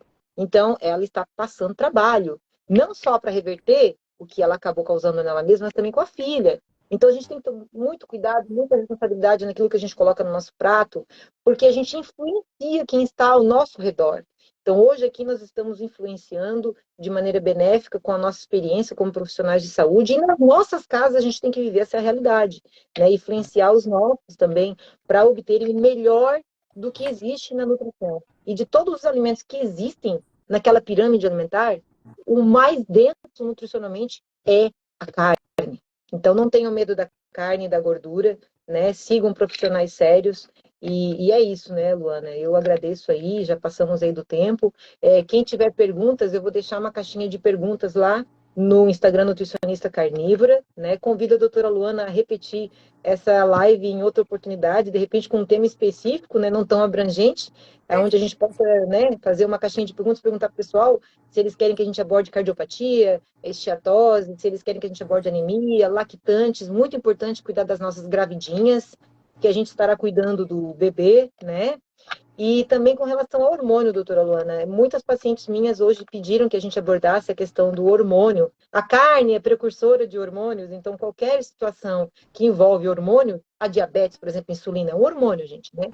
Todas as questões que envolvem hormônio, elas são beneficiadas por uma estratégia rica em aminoácido, vitamina e mineral, que é a estratégia da carnívora. Mas se a doutora Luana quiser fazer alguma abordagem sobre isso, né, é bem interessante. Me pediram e eu tinha esquecido. Não, então, a gente fala muito isso em relação à questão das gorduras também, né? Porque, assim, a gente tem os hormônios sexuais, são hormônios esteroidais. Então, na verdade, quando você vai ver, eles são ali variações, digamos assim, da molécula de colesterol. O que são os hormônios sexuais? Como testosterona, progesterona, estrogênio. Então, é por isso que, sim, esse consumo de gordura, né? Deixar ali o colesterol, ter bons níveis disso, que vai permitir você também ter toda uma formação de hormônios sexuais adequados. E a gente já tem no nosso mundo moderno, né, várias situações que diminuem os nossos níveis hormonais. Né? A gente tem aí vários casos de pessoas que estão tendo falência ovariana precoce, né? Pessoas, homens e mulheres jovens, com valores hormonais muito aquém do que deveriam estar. E isso envolve várias questões. É claro que o estresse acaba sendo um ponto também. Mas você ter gorduras da natureza, a gente está falando aqui de gorduras boas. A gente não está falando jamais daquelas gorduras industrializadas, tipo margarina, jamais, pelo amor de Deus. Óleo refinado. Não, de jeito nenhum. A gente está falando aqui de gorduras saudáveis, né? Gorduras da carne, gorduras como manteiga, queijo, enfim, lácteos, etc. Eles vão ser importantes para essa produção hormonal e etc. Então, assim, na verdade, quando a gente entende que o nosso corpo precisa, né, a gente tem ali a parte dos ácidos graxos que vão ser essenciais para o nosso corpo, a gente entende o quanto isso é importante na nossa saúde. A gente tem ali o ômega 3, né, o quanto é importante a gente ter bons níveis do ômega 3, o quanto nossa dieta ocidental, ela tem níveis de ômega 3 baixo, tem o ômega 6, que é mais inflamatório, que é ruim e alto. Então, uma suplementação de ômega 3, ela diminui o risco cardiovascular. Isso é antigo. Na época que eu eu tô com 12 anos formada, na época que eu tava na faculdade ainda, já tinha em guideline da Sociedade de Nefrologia falando que o ômega 3 com DHA e EPA diminuía o risco cardiovascular em pacientes nefropatas crônicos. A gente está falando isso do que? Uns 15 anos atrás já se falava isso. E até hoje tem gente falando que o ômega 3 é rasgar dinheiro, é fazer xixi caro. Então, mas assim... tem evidência do ômega 3. O doutor Ciro Campos, outro dia, apresentou evidência, inclusive. E nós sabemos que o ômega 3 nada mais é do que o óleo animal. Ele é o óleo do peixe, né? Assim como tem o óleo do fígado do tubarão, que é o esqualo, que no Brasil é muito difícil de encontrar, que é o óleo esqualene. O que acontece com o tubarão esqualo? Ele sobrevive a águas muito mais profundas, doutora Luana, do que a maior parte dos peixes comuns que se obtém o ômega 3 ali, né? E esse fígado dele faz com que ele consiga ficar semanas embaixo d'água, naquela profundidade que outros tubarões não conseguem, porque ele tem um poder de oxigenação gigante. Então, a gente tem o ômega 3, a gente tem o óleo do squalene, né, que é do tubarão esqualo. Isso são gorduras animais, são óleos de animais. Eu não estou falando de canola, não estou falando de algodão, não estou falando de soja, não estou falando de girassol, não estou falando de milho, que são ricos em ômega 6, que é mais inflamatório. Tem que ter um equilíbrio entre o 6, o 3 e o 9, né? E o que a população tá? Ela está em desequilíbrio, porque eles saem para comer. O que cresceu? O iFood? A entrega de alimentos em casa. Vocês acham realmente que o iFood vai entregar alimentos feitos com manteiga? Acho que não dá nem de 5% do que é consumido pelo iFood. A maioria, 95%, é fast food. Margarina, né? É mais barato, Margarina impera o preço. Não existe margarina. Repitam comigo, não existe margarina saudável, tá, Por pessoal? Não favor, existe esse é margarina o mantra. saudável. Tá? Saiam dessa live com essa informação, por favor. Por favor. Outro dia eu fiz um story assim, ó. Repitam comigo. Não existe margarina saudável. Não existe. A gente tem que falar o óbvio, porque tem gente seguindo, gente doida, que estão tirando teoria do sovaco ou patrocinados pela marca. Não é possível. Ainda mais Não, revista, publicação e notícia, etc. não. Gente, existe todo um financiamento. Existem várias matérias que são para assessoria de imprensa, paga. Não é só os estudos que são financiados, que precisam de financiamento para acontecer. Toda a parte para divulgar é mais ainda. A gente cada vez mais hoje tem uma discussão, né, sobre como o jornalismo não é isento, como o jornalismo às vezes ele beira a ficção, porque ele faz um ajuste da realidade conforme os interesses comerciais do jornal, da linha editorial. É isso, infelizmente. Mas felizmente agora isso está podendo ser falado explícito e as pessoas estão podendo ler as informações com maior maturidade, né? As pessoas acham, Lu, que a propaganda dos alimentos existe só quando o programa acaba e começam ali os segundos de 30 em 30 segundos a propaganda. Eles não entendem que existe o marketing dentro do próprio programa. Por exemplo, programa de saúde lá na rede, conhecida por falar bastante mentira, né? Aí aquele programa de saúde, outro dia eu assisti, estava falando mal do óleo de coco e dizendo que o óleo de canola era saudável. Eu nem era para estar assistindo, foi um acidente, porque eu já não assisto aquela emissora. Mas daí eu fiquei analisando, fui pesquisar a nutricionista que falou isso naquele programa, que eu quase chorei, mas depois comecei a rir. Ela era uma das consultoras da marca de óleo que estava ali na mesa para ser analisada, e ela falou mal da gordura do coco. É o marketing educacional, eles ensinam para vender. É isso, é exatamente isso. É uma forma mais inteligente de vender, sem a pessoa sentir que está sendo uma venda. É exatamente. Assim, ó, quem me patrocina é o resultado do meu paciente. Um paciente me traz 10 pacientes. Agora, quando eu sou patrocinada por uma marca, eu não deveria dar opinião, porque existe um conflito de interesses, sobre aquele produto. Porém, as pessoas não têm ética, vão para uma rede nacional, num país com 200 milhões de brasileiros doentes com obesidade, com diabetes, com câncer, e vão falar por dinheiro que o óleo refinado é saudável. A mesma coisa acontece com a margarina. Até entendo um artista ser pago e falar uma besteira dessa, mas um profissional de saúde, eu considero que deveria ser, assim, sabe, ter consequências, porque é muito sério, gente. O óleo Pelo menos refinado não é deveria óleo ser saudável. explícito que ele é o speaker de tal marca, entendeu? Pelo menos isso. Exatamente. Não é nem isso, né? Você tem que fazer uma pesquisa que, assim, uma pessoa que não tem informação, que não tem tempo ali, ela é bombardeada com aquilo, acredita. E o que a gente hoje tem? A gente tem muitos bombardeamentos de informações conflitantes para gerar dúvida na pessoa, para tentar gerar o caos. Foi isso que aconteceu há muito tempo com as gorduras trans, né? Começou-se a descobrir todos os malefícios da gordura trans, começaram a bombardear com estudos conflitantes para dizer que não estava muito claro, para conseguir prolongar. Por quê? Porque a gordura trans era uma ótima solução para baratear os custos, porque a gordura saturada, né, de uma banha de porco, é mais cara do que você fritar numa gordura vegetal. Então, assim, é por isso que eles queriam que você acreditasse que a gordura trans não era um problema. Então, se prolongou. Infelizmente, a parte comercial do mundo tem muitos interesses. É o que a gente fala muitas vezes. Quando a gente tem ativos que você não tem uma patente, é muito difícil você conseguir financiamento de pesquisas para isso. Porque quem vai ganhar dinheiro do outro lado? Você tem que ter algum lugar que não tenha objetivo comercial, uma universidade, coisas assim. Porque o financiamento, a maior parte das vezes, é feito pelas empresas que estão financiando para vender. É assim que funciona a indústria dos remédios. É assim. E a indústria alimentícia não é muito diferente, só que ela vai através de matérias, matéria do Fantástico, matéria ali que sai na revista, que sai no jornal. Gente, assessoria de imprensa é isso que o assessor de imprensa faz. Ele faz parecer uma matéria com uma publicidade escondida. É uma publicidade, mas sem estar escrito publicidade. É exatamente isso. Exatamente, e demonizaram o agro. Vocês não sabem a dificuldade. Ó, nós vivemos num país que é uma bênção, tá? Nós temos grande parte da nossa pecuária é de criação extensiva. Eles se alimentam o gado se alimenta do pasto.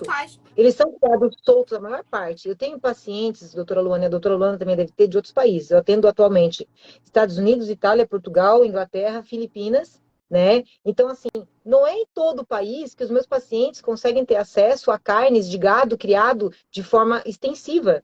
Porque é a mesma situação do ovo. A galinha que se alimenta de proteína, que é os insetos, por mais que pareça nojento para vocês, vocês têm que entender que o que deixa a gema mais laranja e o ovo mais nutritivo, e não aquela clara aguada, que quando tu abre a clara já logo cai, aquela clara grossa, é ela se alimentar principalmente de proteínas, que até para a galinha a proteína é importante. Então ela se alimenta de insetos, que são ricos mais em proteína, e também, é claro, uma certa ração com milho, principalmente.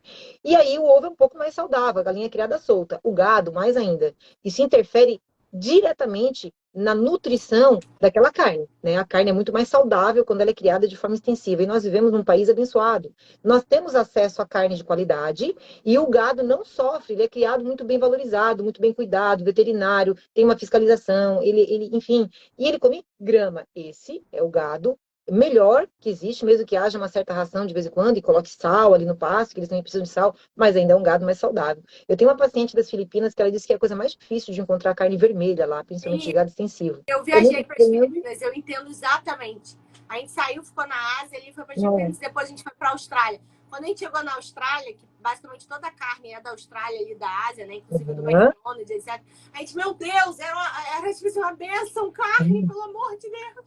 Nossa, ali ela tem muita dificuldade, ela encontra mais é porco e frango. É claro que a carne de porco tem suas qualidades, inclusive com relação aos aminoácidos essenciais. Eu não sou contra o porco, também não sou contra comer de vez em quando frango, peixe. Só que a minha base é realmente a carne vermelha, porque eu gosto muito da quantidade de L-triptofano, L-carnitina, aminoácidos essenciais dela. Eu acredito que quando a gente consegue baixar bem a insulina na dieta e coloca carne vermelha, a pessoa consegue desinflamar muito rápido com a carne vermelha, mais do que quando a pessoa gosta muito mais de frango. Eu noto isso nos pacientes, porque eu não gosto muito de impor, né? Ai, Júnior, eu gosto mais de frango do que de carne. Beleza, eu coloco um pouquinho de cada, só que o resultado é diferente. Então, a carne vermelha, para mim, ela é a mais rica, né? E a gente tem que agradecer a Deus e aproveitar para consumir e ensinar nossos filhos a consumir essa carne criada em gado extensivo, como é muito aqui do Rio Grande do Sul, Mato Grosso, porque essa é a carne mais saudável, né? E a criação mais sustentável, mais humana, é mais misericordiosa que existe realmente é o gado criado Meio solto. ambiente, com quem está consumindo, com o animal, com o produtor, com todos os E envolvidos. não é fácil, tá? Não demonizem o agro, não caiam nesse papo, porque é muito difícil entregar uma carne de qualidade, é um custo alto para eles, tá? A vida do gado é valorizada, eles cuidam bem da hora que nasce até a hora que é abatido. Então, assim, essa questão da demonização do agro também é importante a gente pontuar, porque a gente está falando aqui diretamente de estratégia carnívora, né? Então, eu estou indo para o Rio Grande do Sul essa madrugada e eu pretendo comer muito churrasco lá na casa do meu pai. Perfeito. Eu vou daqui a uma semana aproximadamente. Ai, que legal, doutora Luana, que legal. Quem sabe a gente se conhece pessoalmente, né? É uma pessoa incrível, te admiro demais, te admiro Perfeito, demais. gostei demais de conhecer você aqui na live melhor. Estou muito feliz, assim, com esse trabalho junto que a gente está fazendo, com o trabalho que você está fazendo aí, com, poxa, toda essa sua, né, divagação aí de conhecimento, com esse papel que você está. Poxa, esse nome já é maravilhoso, né? Nutricionista carnívoro, a gente precisa do seu trabalho. A gente Muito precisa, bem, de verdade. muito bem. Nossos pacientes precisam, nós como médicos precisamos, pessoas como você, para poder encaminhar, para poder recomendar, porque faz muita diferença, né? E é esse olhar como um todo dos detalhes, ajustando para o paciente, que vai fazer, na verdade, a gente entender que a saúde é uma consequência, né? O emagrecimento é uma consequência do bem-estar que a pessoa sente, né? E que tudo flui junto. E essa é a visão realmente, quando a gente olha a medicina regenerativa, que eu sou apaixonada, é isso. E a carne é incrível, porque ela fornece todos os nutrientes para o seu corpo, com toda a sabedoria que ele tem, conseguir se regenerar, né? Corrigir o que não está funcionando aí, o que é da autofagia, né? Que identificar as células, proteínas e organelas que não estão funcionando adequadamente e começarem a funcionar adequadamente. E a carnívora é uma estratégia essencial para você botar junto com o jejum, né? Você restringir carboidrato nos dias atuais é fundamental. Então, assim, você ter uma orientação adequada de como fazer isso com a nutrição, com a medicina, é fundamental. Queria muito agradecer, Juni, obrigada pelo seu tempo, pelo conhecimento aí, incrivelmente explanado, por tudo que você compartilhou com todos nós. Fico muito feliz de ter você aqui na página. E vamos junto. Muito obrigada, doutora Luana, parabéns pelo seu trabalho. És luz aí de uma escuridão de doenças inúmeras. Nunca se ouviu falar tanto de câncer, diabetes, obesidade e síndromes, inclusive cognitivas, né? Muitas síndromes envolvendo a cognição, que tem a ver com a oxigenação, que tem a ver também com falta de nutrientes. A doutora realmente está salvando vidas. E eu sempre digo, quando a gente faz um trabalho bem feito, a gente nem sente que está trabalhando, né? Olha só, por mim a gente ficaria muitas horas aqui. Eu fico triste de acabar, mas fico feliz porque fizemos a nossa parte hoje. É um dia de cada vez em prol do próximo, né? Muito obrigada pela oportunidade. Obrigada, admiração. Vamos junto compartilhando essa mensagem que vai salvar a vida e melhorar a qualidade de vida de tantos brasileiros, e não só brasileiros, né? Como você disse aí, pessoas mundo afora. Verdade. Beijo grande. Obrigada. Obrigada por participarem, pessoal. Beijo, Lena. Beijo a todo mundo aí que está assistindo. Beijo. Tchau, tchau.